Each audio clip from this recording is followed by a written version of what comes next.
महाराज हम एक आज हमें किसी ने प्रश्न सुबह पूछा था कि हम सत्य बोलते हैं, कुछ दिन तो चलता है, फिर भूल जाते हैं।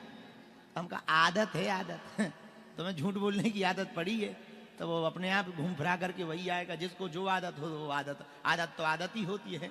एक पत्रकार थे, तो वो टीवी पे आते थे, तो उनकी आदत होती थी कि वो जब भी कुछ कहते थे तो कोई अच्छी न्यूज को ब्रेकिंग बनाना हो तो वो पेन को निकाल के पटर पटर करते थे। एक बार वो पटर पटर पेन नहीं मिला, सामान्य पेन था, सुबह न्यूज ही नहीं बोल पाए।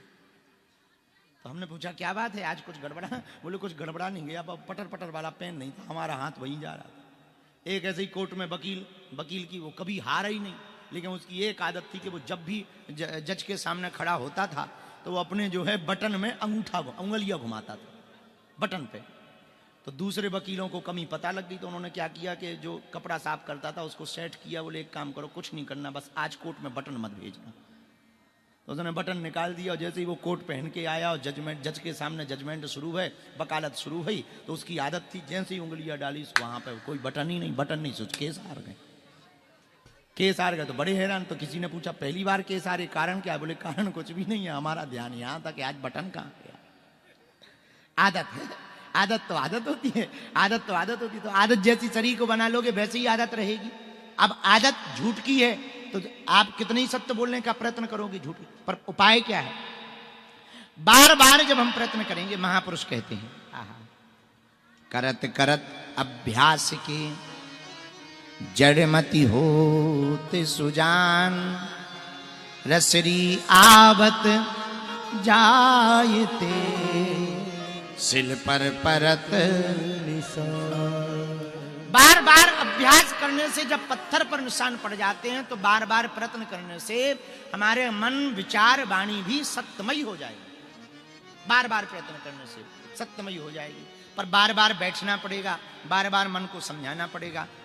बैठने का बड़ा असर होता है, ये संभल करके रहना चाहिए कि आप बैठते कहां हो। ऐसे समझो, सब्जी तौलते समय मक्खी सब्जी पे बैठ जाए तो कोई फर्क नहीं पड़ता है, लेकिन सोना तौलते समय सोने पे बैठ जाए तो 1-2 ग्राम का फर्क पड़ जाता है और रेट का भी फर्क पड़ जाता है। और वर्तमान में तो सोना हाई फाई है ही है, सब्जी पे बैठ जाए कोई फर्क नहीं, 1 रुपया एक्स्ट्रा नहीं लगेगा। लेकिन यदि सोने पे बैठ गई 8-10 हजार से पत्ता कटेगा। तो देखो बैठने का फर्क है कि नहीं है? ये भी बैठने का फर्क होता है कि वो बैठी कहाँ। आप लोहा की दुकान पर जाओगे, लोहा की दुकान पर बैठोगे, वहां का कचरा उठाओगे तो 10-15 रुपया का ही कचरा मिलेगा, लेकिन सुनार की दुकान का कचरा भी कई बार लाखों का होता है?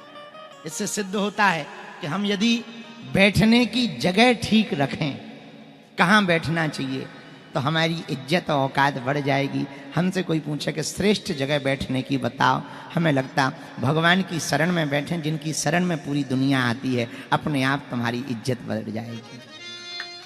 भगवान की शरण से बढ़कर के श्रेष्ठ शरण का। लेकिन भजन करन में आलसी, भोजन में तैयार, और तुलसी ऐसे नरन को बार बार धिक्कार। भजन करने में तो आलस आती है, भोजन में कई लोग तैयार होते हैं। ये मन बड़ा खराब है, मन को समझाना बहुत कठिन है। तो भैया मन को समझाएं कैसे, गुरुजी सत्य पर चलें कैसे? सुनो, छोटी छोटी आदत डालो। पहले खुद से ही झूठ ना बोलो,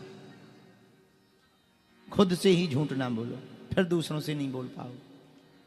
खुद से आदत डालो, झूठ ना बोलो। अच्छा एक बात कहें, बुरा ना मानना, आप दुनिया में बाहर चाहे जितना झूठ बोलो, हम इतना माला जप करते हैं, इतना तिलक लगाते हैं, इतनी हम सेवा करते, ये करते वो करते, पर कभी खुद से ही पूछा जाए क्यों करते हो, तो अपने आप मन खिन्न सा हो जाता है, लटक सा जाता है कि हम दुनिया को जरूर बता रहे पर खुद तो कुछ नहीं कर रहे हैं। और तो हालत खराब है, खुद में तो हालत खराब है भाई, खुद तो कुछ कर ही नहीं पा रहे हैं।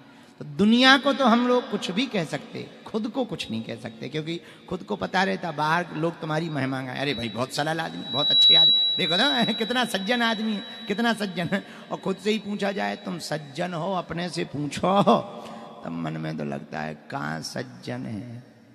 हाँ, खुद को ही देखा जाए तो कहाँ सज्जनता नजर आती है, क्यों? क्योंकि खुद को पता रहता है कि हम कितने गहरे पानी। दूसरा बाहर का आवरण देख करके महिमा गाता है, लेकिन खुद की महिमा जब खुद गाई जाती है तो वो खुद का आईना होता है, दर्पण होता है। दर्पण से केवल मुख देख सकते हो, लेकिन मन दर्पण देखोगे तो अपने विचार और मन की वृत्ति को देख पाओगे। बालाजी महाराज के कृपा पात्र बागेश्वर धाम पीठाधीश्वर परम पूज्य धीरेन्द्र कृष्ण शास्त्री जी महाराज का पावन संकल्प। मध्य प्रदेश में छतरपुर के ग्राम गढ़ा में बनेगा विश्व स्तरीय कैंसर अस्पताल एवं रिसर्च सेंटर, जिसकी आधारशिला देश के यशस्वी प्रधानमंत्री नरेंद्र मोदी जी के कर कमलों से रखी जा चुकी है। 200 करोड़ रुपए की लागत वाले 100 बेड के इस अस्पताल में गरीबों का होगा मुफ्त इलाज। ये बहुत बड़ा अवसर है, बहुत बड़ा काम है।